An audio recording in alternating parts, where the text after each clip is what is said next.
What's good, y'all? Welcome back to another week at Full Circle with me, Mariah Rose, and Lexie Brown. Lexie, clock in. I'm How good, you doing? y'all. The season is over, guys. That's how I feel. Mariah did a sad face, and I did a... Wow. Thank God.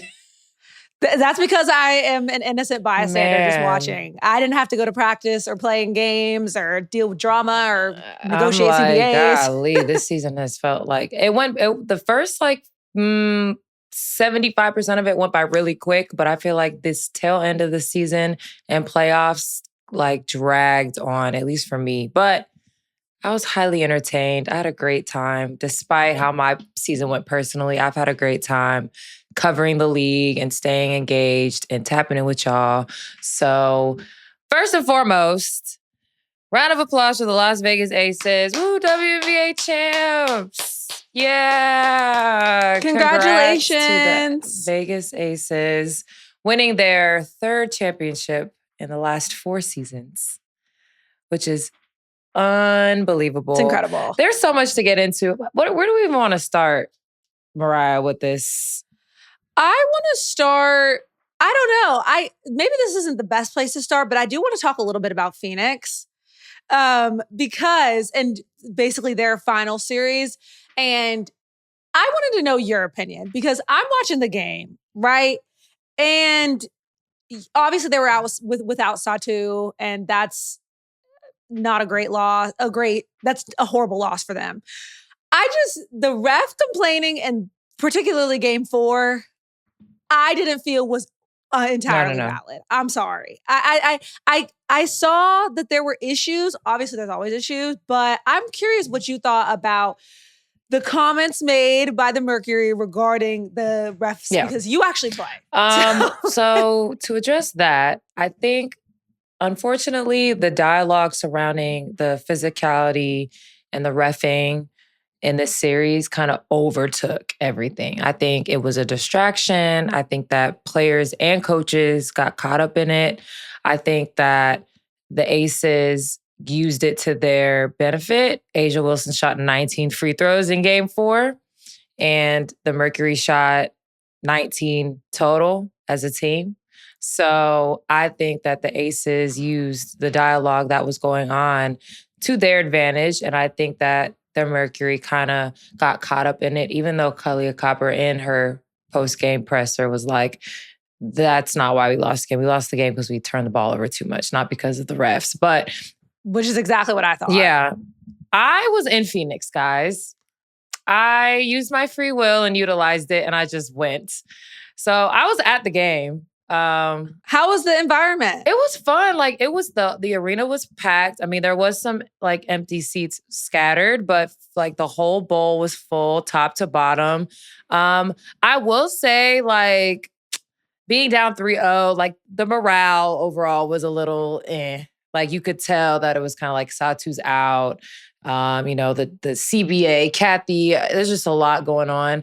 And you could just tell that the Mercury fans, they were really trying to help the Mercury win that game. And they even made it, they cut it down to a 2-possession game late in the 4th quarter. So the game was absolutely winnable for the Mercury. But the Aces were just playing on a different level than Phoenix.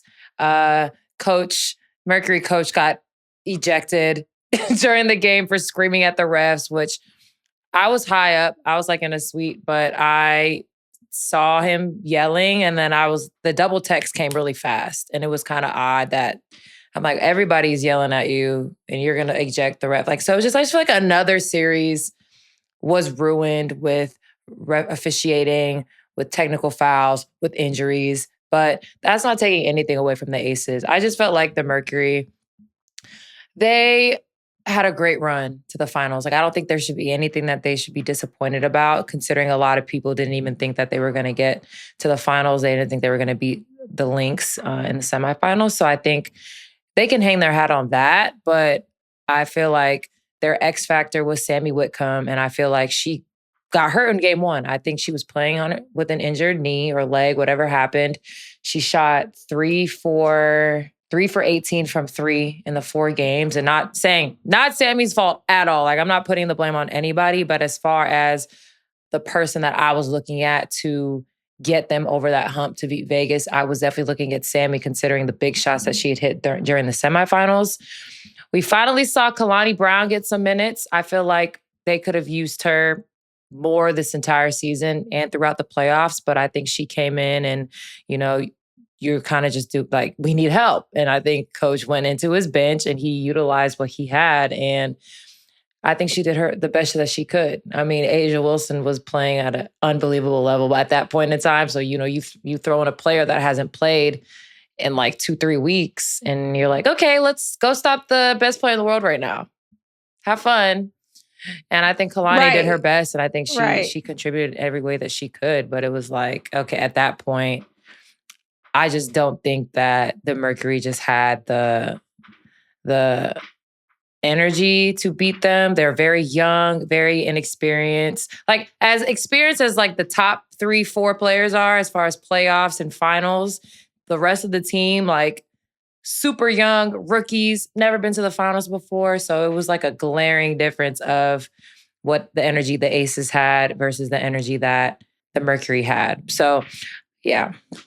Now, I will say one thing, Lexie, because here's the one thing that I feel like is being left out. If you actually watch the game, which if you're watching our show, you probably did, not just this game, if you actually watch the finals, I feel like one thing that's getting misconstrued is it's not like Phoenix never had a chance. Like they had a chance. They had a chance in game 3 and in game 4. When AT missed free throw. It was free throws. And in game 1. Free throws, buzzer beater. Yes, they had chances. Yes, it's not like they just got swept and they got killed every single game. My thing that frustrated me watching was I felt like when you get to the end of a game, okay, so you cut the lead to 6 in the fourth quarter. You have an opportunity. Kahleah Copper is playing lights out, 30 points, insane. I remember when they were going into the locker room at one point and she did her little interview with Holly and she was like, the officiating is so bad. She was pissed. She's playing incredible, right? There's like 90 seconds left in the game. Y'all are down 8. You foul out and you get a tech. Like that momentum, you're only down 8. Like you still have a chance. You still have a chance to extend the finals. Like you have a chance to not get swept on your home court. Like the officiating thing has gotten so out of hand to me to where that can't happen. Y'all have a chance. That's why everybody's like, oh, Vegas, dynasty. Like, yes, all that is true. And we are about to give them their flowers in a minute. But I wanted to start with Phoenix because I'm like, it's not like if you're actually watching, Phoenix didn't have a chance and a shot multiple times. Even without Satu, they had a shot at the end of that game with seconds left. But it was just they were getting so wrapped up in, the refs and this and that. And that was the whole conversation of the game. And then you get to the end and they're like, well, we turned the ball over too much. And it's like, but the whole energy throughout the game is everybody yelling at the refs, everybody complaining to the refs. And that also is on, which is why I believe the Mercury fans stayed to boo Kathy. That's also on the leadership because if the refs weren't so bad and we invested more in refs, then the final story wouldn't be, the officiating. Like 2 head coaches getting booted out the game in huge circumstances because of arguing with refs. This can't keep happening, bruh. So that's just one thing I want to say. I mean, I think it was just, like I said, their lack of experience ultimately led to a lack of poise down the stretch. And that's what happens when you play a team like Vegas full of... Guys, I don't think you... So, I'm going to go... I know we're on Phoenix right now. So, Phoenix, they have on their roster, they have 3 champions. They have Sammy Whitcomb, Kahleah Copper, and DeWanna Bonner. Okay? These are WNBA champions. Okay? And Kahleah Copper was a finals MVP, right? And she was also a finals MVP, correct. On Vegas, you have Kirsten Bell, 3-time WNBA champion. A'ja Wilson, three-time WNBA champion. Chelsea Gray, 4-time WNBA champion. Jackie Young, 3-time WNBA champion. Kia Stokes, 3-time WNBA champion or 4-time. Dana Evans, 2-time WNBA champion. Jewel Lloyd, 3-time WNBA. Like, guys, this team was like, I don't care what anybody had to say about how they started, the pieces. When you look at the resume of this entire roster, top to bottom, you have winners on this team. And that shit matters. And I don't care what nobody's stats say, what nobody's career stats say, how many points they've scored. whatever.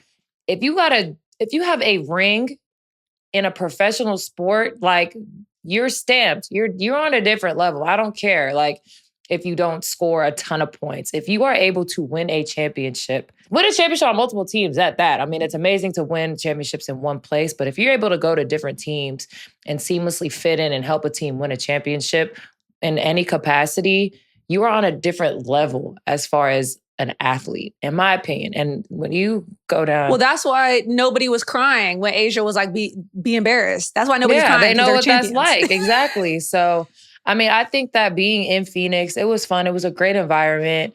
There were a lot of Vegas fans in there. I will say that. Like, I saw the pink wigs. Wait, when we were at a hotel after the game, and this woman walks in a Asia Wilson jersey, a championship banner from 2 years ago, and a pink wig, like this older white woman. That's a great Halloween costume. I would love, like, being Asia Wilson in the pink wig. She literally was telling us how she was like waiting after the game, and she was like, I'm just always used to being in. First of all, back to the fandom. Y'all fans, we love y'all, but like y'all need to relax sometimes. Like she was talking about how she was trying to fight the security people, how they was trying to like arrest her for like soliciting or something because she was like, I was just trying to get to my girls. She said she tried to jump over to get on the court to get to the other side. I'm like, girl, this is not, first of all, you don't know any of them. So why are you trying to get on the court? Second of all, this is not Vegas. This is Phoenix. So yes, Miss Mamas, you could have probably got arrested for acting up, but she was with her. You know how fans are. You saw him. She was with her husband or something, and he was just sitting there just like, yep.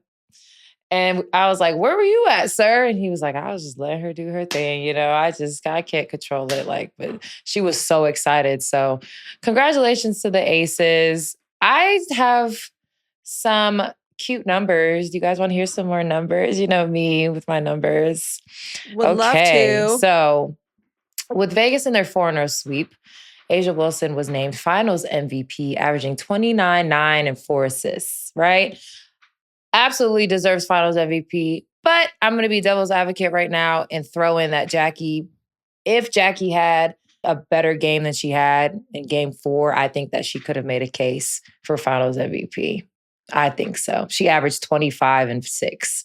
So obviously those numbers are not Asia's numbers, but the impact that Jackie Young continues to have on this team's success, I love that she is able to just exist and hoop and be herself. And she still does get flowers, but I do think like she deserves more flowers, but her teammate happens to be the best player in the world right now. So it is what it is. But I did want to throw that in there that, Jackie definitely, it wasn't like a runaway Finals MVP in my opinion. I think Asia played out of her mind, but I think she didn't have the most efficient finals and she shot a ton of free throws. But again, that was her playing into the officiating. But if someone was like, oh, what, Jackie could win Finals MVP, I would have been like, not mad at that. Not mad at that. I got 4 words for you.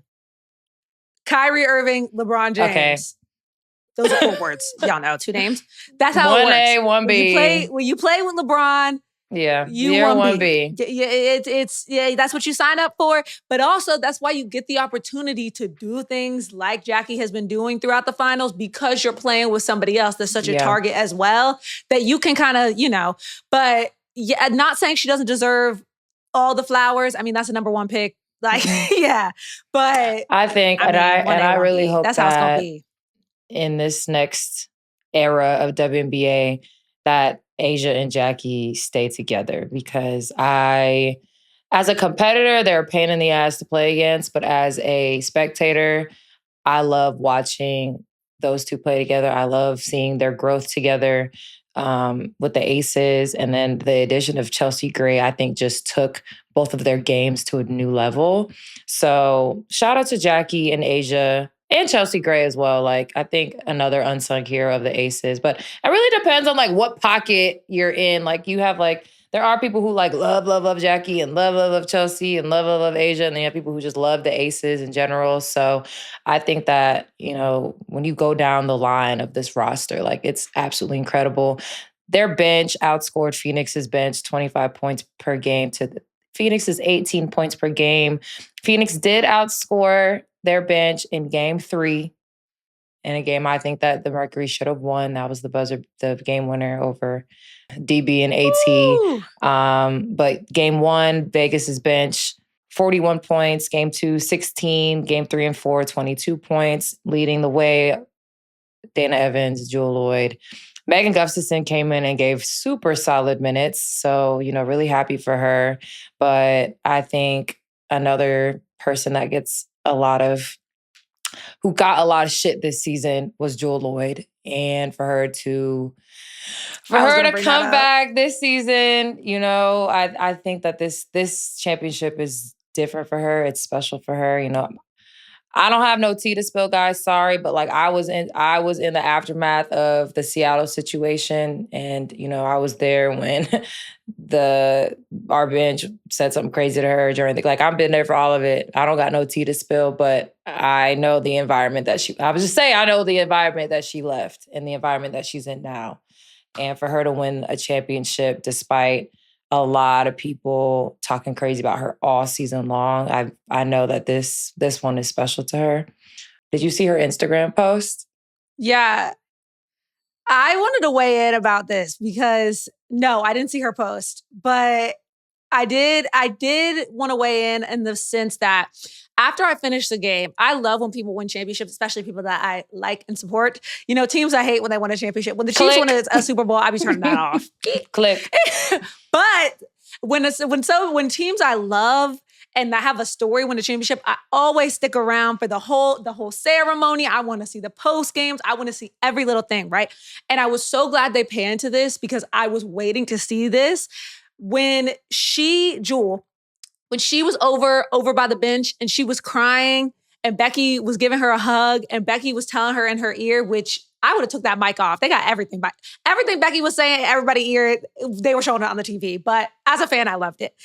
She was saying to Jewel, you are exactly where you need to be. You are such a hard worker. She was basically saying all the stuff that's been out in the media about you and all the stuff people have been saying about you is not true. Like you really are. You are so deserving of this moment. And as somebody who covered that situation that happened in Seattle and kind of what happened and the he said, she said, the this, that, and the third of all of it, she did get a lot of flack coming out of that. And it kind of seemed like to some she was dodging smoke, and then to some, oh, you're in Vegas now and you're not playing and now you're coming off the bench. And it was just a lot, I'm sure, for her.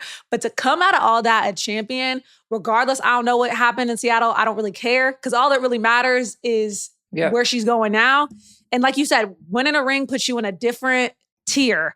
And in order to do that, she kind of had to check her ego at the door. And that says a lot about her as a person. So I loved that moment. I loved it too. And I just love when I see players who, and I talk about all the time. And I know sometimes people are like, Lexie, you talk about your poor situations all the time, Well, because I've had so many. Like, it's literally been the majority of my career. So when I see other players dealing with hard situations or tough environments, and they're able to make a change for themselves, or they get put in a better environment and they just like blossom and they find so much success, I'm just like, it's so like the environment that you're in, the people you're around, the coaching staff that you have, like it's all so important, guys. Like, I don't think you understand. There's more to being a professional athlete than just what you do inside the 94 feet. Like that is the easy part. Playing basketball is the easy part. We all know how to do it. We've been doing it since we've been kids.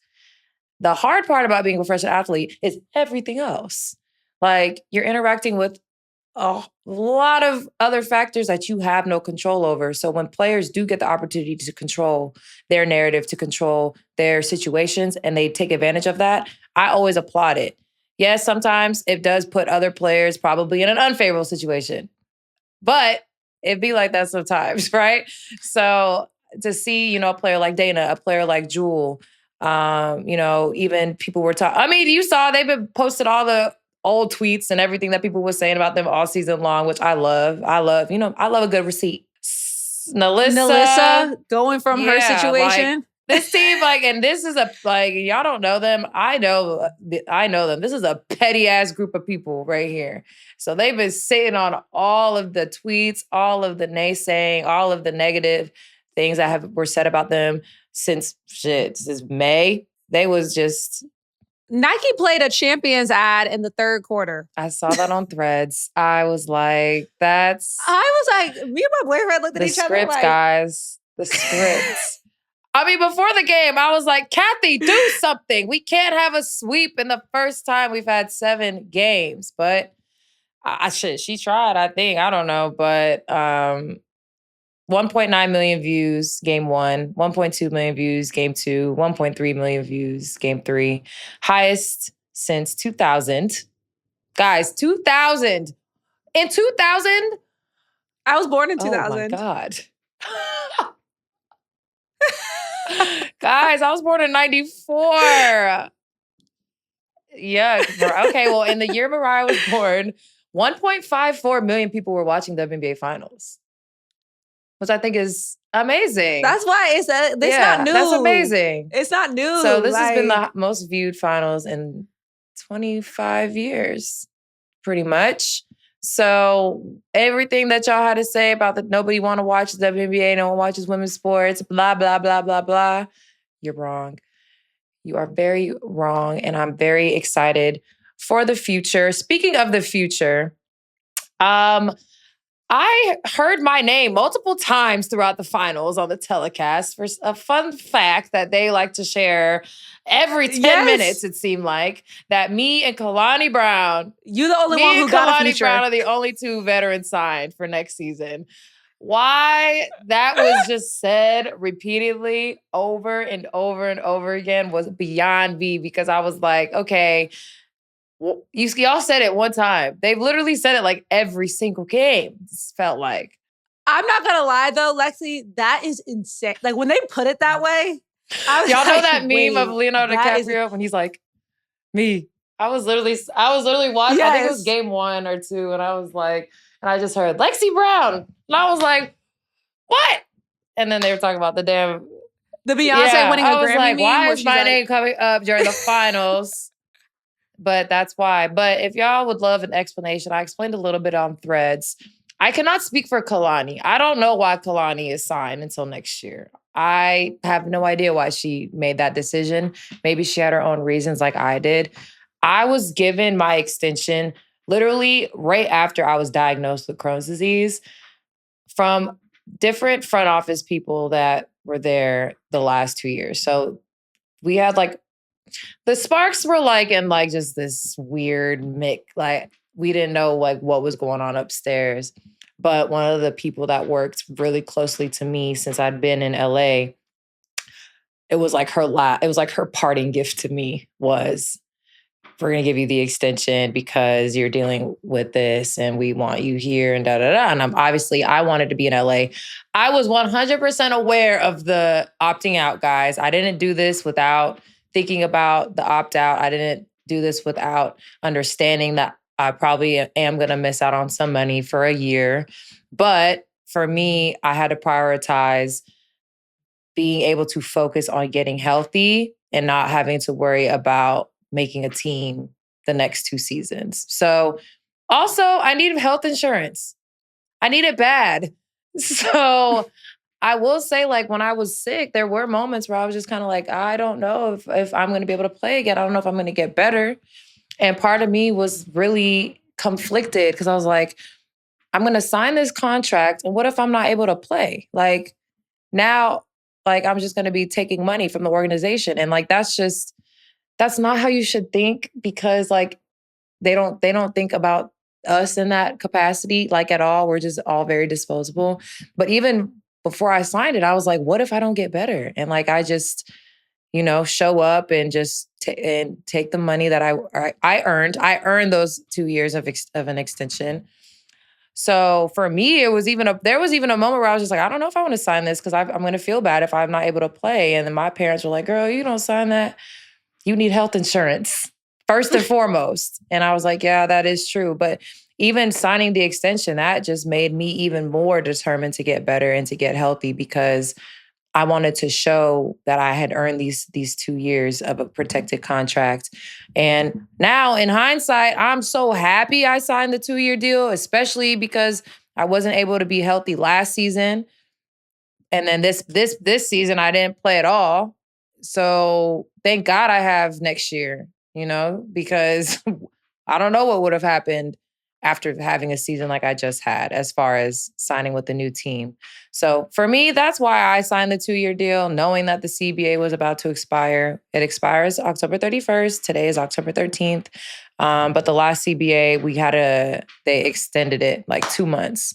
So just because we don't get it signed by October 31st doesn't mean like the lockout is happening and Like we can get an extension and still continue. We didn't sign our last CBA till January 2020.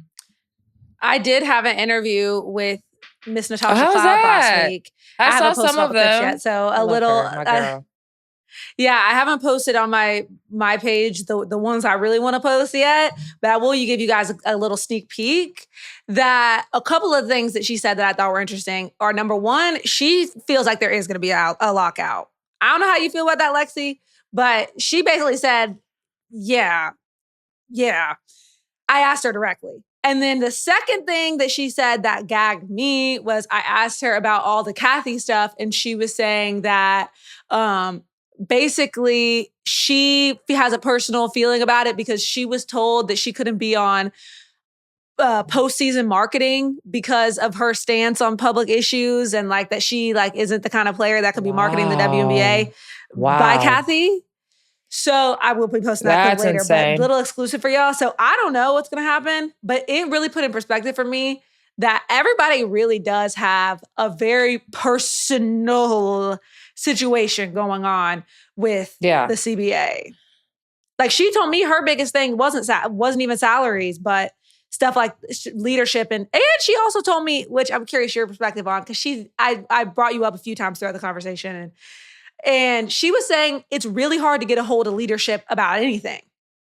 Like, I'm trying to get these texts rescinded or this situation or that situation with this ref and this, that, the third, and the other, that it's hard to get a hold of somebody. She said that was her biggest thing. I mean, and for me, y'all know I don't get texts and stuff like that. So like, I don't know nothing about that. But I will say like almost every time I've needed something in the front office, like Bonnie is someone that works in the league office, and I have a really good personal relationship with her. But like, yeah, sometimes she is hard to get a hold of, and they're kind of like all over the place with communication. So I will agree with her on that. But yeah, like in these meetings, like different people bring up such different things, like salary. First and foremost, like that is how you show your employees or your athletes what they're worth to you, to the business, is how much they pay you for your work. That's like the most obvious thing. This revenue sharing thing, the fact that they are just not willing to even budge a little bit on it is so bizarre to me. And the fact that they just will not be so transparent about anything. She said, y'all redlined it and they gave y'all back the exact same offer. And it's like, it gets to a point where you're like, okay, you're saying no, but why? Show us where we're losing the money. Show us if you change this, where are we going to lose where is it going to get lost at? Where are we going to have to change things? And they won't. So that's why everyone's like, what do y'all want? Like, y'all want us to just accept this with like just blindly accepting this? And I just saw some video that someone made, and they like do graphs of like different things in sports. I love that page. Yeah. And it's so cute and I love it. And it's so easy to understand. And he did a whole graph about the media rights deal and how everything is going up. And he said like the NBA salaries and salary caps are going to go up like 40% or something. And then there's us. It's not going to go up at all because we don't move with the business. So people are like, y'all don't even turn a profit. Well, no, it's not even about that at this point. We're about to get infused with a massive amount of money because of the media deal. He said that even if everything stays the exact same because of the media deal, the salaries are going to increase. They don't have to make or lose any more money differently than last season or the season before. But because of the media deal, everything's going to get boosted. And then for us, it's all going to stay the same. And that's been the most frustrating part for me. And then something else that I've always just been locked in about like health insurance and taking care of retired players and things like that. But we are still like very much at the tip of the iceberg when it comes to CBA negotiations, guys. And it's gonna be a fight. It's gonna be a battle. They told us that from like our first meeting that we're in for a crazy battle. So y'all see. Well, the fans are 10 toes behind y'all because when I say, I mean, you were there, but how bad was that booing? It was bad on my TV. No, so. we had actually left so we could beat the traffic, but I heard about it. I heard about the boos, but that's not surprising. They boo everybody. They boo Adam Silver. They boo, what's his name from the NFL? Like, everyone gets booed. Yeah, you couldn't pay me to be a... I mean, my jaw was on the floor. I hadn't seen nothing like that. People were sticking their hands up. They tried to grab out the TV. Asia was with her tambourine. Yeah, it's like uncomfortable because she is still a person of power that you do need to respect in some capacity. But fans, they don't care. But again, people are just like, who should be the next commissioner? And stop throwing out names about people y'all love and like, stop doing it. The commissioner works for the owners. So again, if y'all want to have some real beef, have some beef with some of these owners. Like Mark Davis said it best. He was like, he hasn't been tapped about anything really, but he wants to get a deal done. Mark Davis was one of the first owners to really put his money where his mouth is when it comes to the Aces. So if he's kind of like, we're getting a deal done, that should make everybody feel good. But the fact that he's kind of just speaking singularly is a little concerning because that means that there's owners elsewhere that are not trying to, That's another thing I would like for them to put up, because there is a part of me that feels like bad for Kathy. I talked to Tosh in detail about Kathy, and so I get the feeling about Kathy. And I can't speak to whether she's a good person, bad person, this, that, or the third. I don't agree with what she's been doing lately at all. But a part of me feels for her because, like you said, she works for the owners. And so, in a sense, you remember how everybody was bullying Nico Harrison when Luka got traded? It's like, I'm like, y'all think Nico did that himself? Really? No, it comes from upstairs, and somebody's always got to be the scapegoat in the face of it. And unfortunately, Kathy is that. And it sucks to see because she's a woman and she climbed up in business. It just sucks to see that. I would like for the owners to put up, look, if you own a WNBA team, this is your shot. Buck up. Let me know why you don't want to pay your players. I would rather you just say, hi, I'm so-and-so and I own the Connecticut Sun, XYZ. That was a bad example because, but you get what I'm saying. Like, I own the New York Liberty and I don't want to pay the players, period. I would rather that. But she is taking. She up there in her green getting booed down. And for her, like I agree with you. Like there is a small part of me that feels bad for her because she is still a person. She's a human being. She has a family. Like I can't imagine like how her kids are feeling and her family's feeling. They probably feel horrible. But again, like it comes with the territory, unfortunately. But stop throwing out names, guys, of people that are beloved in the women's basketball community because they will become the commissioner and you will quickly realize that it does not matter. Like, you make Lisa Leslie the commissioner. Like, I saw that. I said, are you guys insane? I knew. Let her coach. Let her GM. Like, but commissioner is insane. They want to make Lisa Leslie everything. They were like, make Nneka the commissioner. No. I don't know if that would be a bad or a good thing, but it's like at the end of the day, the commissioner works for the owners. So we're never going to see completely eye to eye, but some got to give. We have, the expansion draft is set for December. So hopefully we can get a deal done by then or else everything's going to get pushed back and 2 more teams, more games. I'm just really concerned for like the planning of the season moving forward.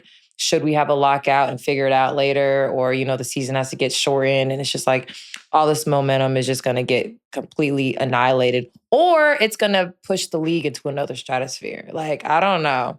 I was going to say, I don't think that that's the case. I don't think that the momentum will be... Listen, all publicity is good publicity. y'all gonna be in everybody's mouths, good, bad, or different, ugly, whatever. And until y'all decide you getting on that court, ain't no WNBA. So they're going. That's what I don't understand. I'm like, y'all about all this. Y'all can't go gotta out get and paid. play for us. Like at the end of the day, in other businesses, the bosses can probably do the work that they need their employees to do. Not in this case. Y'all can't go and lace them up and go shoot threes and rebound and tunnel fit. Y'all can't do all of that. You can't. And could you imagine all those people that she named that should be grateful, blah, blah, blah, Caitlin Clark, Angel Reese, Paige Beckers, Asia Wilson. Yeah, and they're all like, cool. yeah, nah. Well, who you gonna replace them with? Exactly. What? Them Fever fans will be at that office with pitchforks and quit playing with them. No. Quit playing with them because Caitlin will be up in the Chiefs with Taylor Swift stadium, chilling with Taylor Swift, and everybody will still be talking about y'all. Y'all aren't going to become irrelevant if you lock out. I think that the best thing about it all is, in 2020 when we didn't get to an agreement in time and had to extend, like it was really. Nneka had the greatest thing in an interview she did. It was like, it was a start of something. We, as players, believed in the products and we believed in the momentum that was going to happen. We didn't know when it was going to happen, but we knew it was going to happen. And now it's here. And now we signed that deal in good faith that when this growth happened, we would be rewarded for it. And now they're not doing what they said that they would do. But we didn't have Unrivaled in 2020. We didn't have Athletes Unlimited in 2020. So that changes everything as well. You have more players here. I will say, though, there are a lot of girls that are already overseas playing. Like, don't y'all think that all the W players are here in the States. Like, players are still very much going to play overseas and play in EuroLeague and stuff like that. Because a lot of them do enjoy playing. And then you ain't gonna have this. Right, you ain't gonna have this body and energy forever. So you might as well take advantage of it. So there's a lot of basketball that y'all could be watching in the wintertime, in the spring. College is coming up. Unrivaled about to start. After the new year, AAU starts in February. So there's going to be lots of basketball, women's basketball for y'all to watch. And we will be here for y'all every week at Full Circle Podcast. We love y'all and we will see y'all next week.